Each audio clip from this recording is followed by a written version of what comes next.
Grabe, ang lupit pala talaga ng ating presidente. Akalain mo kulang na lang magiging superhero siya. Dito, sa ginawa niya kanina, di natin akalain, batak na batak siya.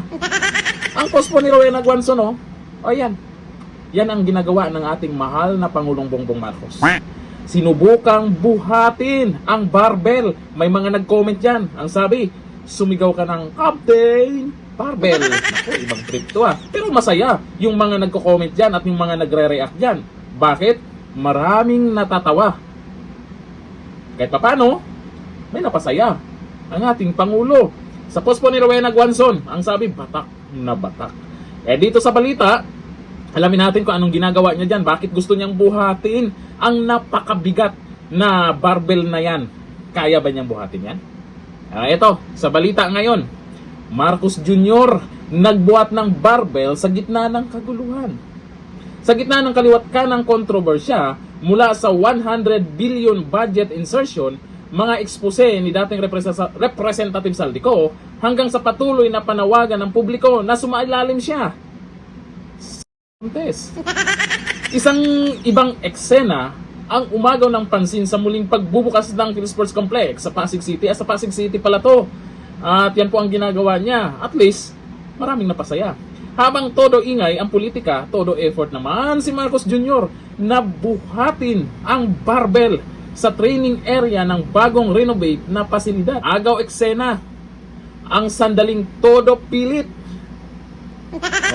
At todo ngiti ang mga opisyal sa paligid. Tuwang-tuwa yung nakapaligid.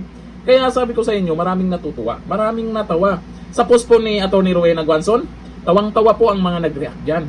Sa post po ng balita ngayon, ang daming tawang-tawa dyan. At napansin nyo yung mga tao sa likod niya, tawang-tawa din sa kanya.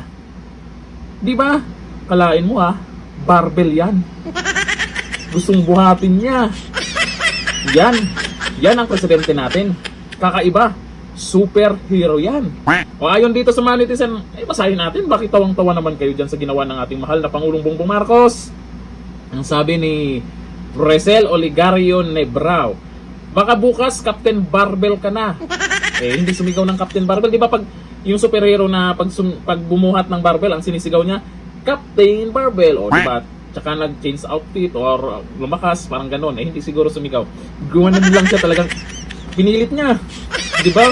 Nakita naman natin sa post na yan, Baka naman sabihin nyo, gawa-gawa natin. Diba? Binalita na. At na-post din po ng isang Atty. Rowena Guanzon. At hindi naman siguro inedit yung reaksyon ni Pangulong Bongbong Marcos dyan. At yung ginawa niya dyan, talagang sinubukan niyang buhatin. Pero parang hindi pinakita kung nabuhat ba niya o hindi. Parang hindi niya nabuhat yan. Sabi ni Alex Tabon, 100 billion kilos yan. Copy naman kayo. Ano 100 billion? Yung 100 billion na sinasabi, yun yung insertion na sinasabi ni Saldico. Iba naman kilos. Magkaiba yun. Yung 100 billion pesos yun. Hindi kilos. Magkaiba yan Alex Tabon. Sabi ni Oliver Bentulan, ganyan kabigat ang problema na binibigay mo sa Pilipinas. Problema kaya? Hindi alam ng mga loyalista na may problema palang ibinigay si Junior sa Pilipinas. Ano kaya? Hindi talaga nila alam yan. At least kahit papano sa ginawa niya ay saglit na nawala kung ano man yung problema. 'Di ba? Maraming napasaya, natawa sa ginagawa niya.